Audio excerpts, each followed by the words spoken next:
how do you think the church has contributed to, let me say, somewhat of the demise of the black community? Like, I'm just reading off some points on my Mm-hmm. notes here, right? So they don't hold black women accountable collectively. Mm-hmm. They tell them they can do no wrong, Mm-hmm. right? The black woman hasn't been critiqued. Now, the thing is this: if we're ever going to move, we know that there's a gender war between the black man and the black woman. Yeah. But if we're ever going to, solve the problem or try to move in a direction of, fixing this mess, the problem can't always be about the men. No, there's a Do you know what I problem with mean? So, both. exactly, right? But I'm just saying the church lets women fake Christians, Mm-hmm. and they let them have their own value system, their own God system. They manifest faith without the work. These are all things that might be triggering to people, and if the shoe fits, wear it. But if it triggers you, maybe you the person we're talking about. Mm-hmm. But you hear them talk about teachings in the Bible, but only ones that favor them, and then they alter the words Mm. to suit the narrative or where they're trying to go with it.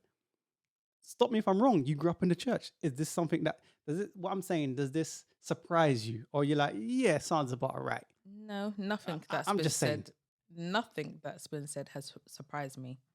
From Mm, what you said, from what TD Jakes has said, I'm not shocked. There's no shock horror on my face mm, because it's all very true. mm, Um, Women have been pandered to for so many years. Um, like you said before, there's a majority women in churches, not men.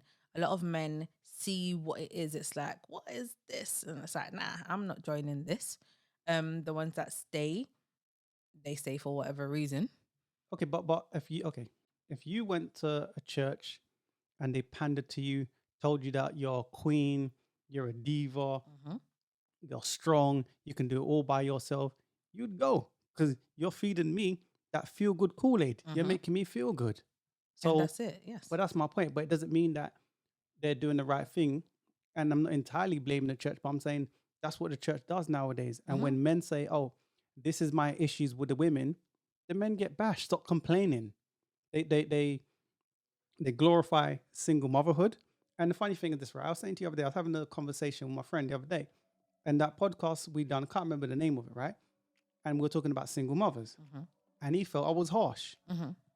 And I had obviously we say on the podcast sometimes you don't provide all the context, Mm-hmm. right? But my thing is this: if the churches are pushing you to be single and independent, and children are a result of that, right? So single motherhood, Mm-hmm. how is that classed as a win?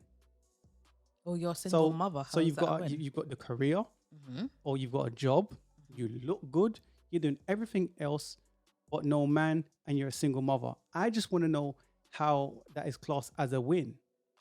It's not classed as a win. I'm just saying, but that's what the church pushes. Mm-hmm. So if we go by the rules of the Bible, traditional, and shouldn't the woman be married, then kids, and stay together, stay in her relationship? Mm-hmm. The man should be the head of the household. If we're going by the Bible and tradition, but the church doesn't preach that.